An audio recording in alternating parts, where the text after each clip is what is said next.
புண்ணியம் தேடி காசிக்கு போவார் இங்கு நம் நாட்டினிலே. இந்த காசியை தேடி யாரு வருவார் இந்த உலகத்திலே? பாவம் போக்கிடும் கங்கையின் புனிதம் எல்லாரும் அறிவார். இந்த பாவம் பிறவியின் கண்ணீர் கங்கையை இங்கே யார் அறிவார்?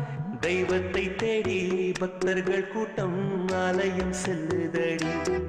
ஒரு பாட்டினில் வாழும் பித்தனை தேடி தெய்வமே வந்ததடி. புண்ணியம் தேடி காசிக்கு போவார் இங்கு நம் நாட்டினில. இந்த காசியை தேடி யாரு வருவார் இந்த உலகத்தில?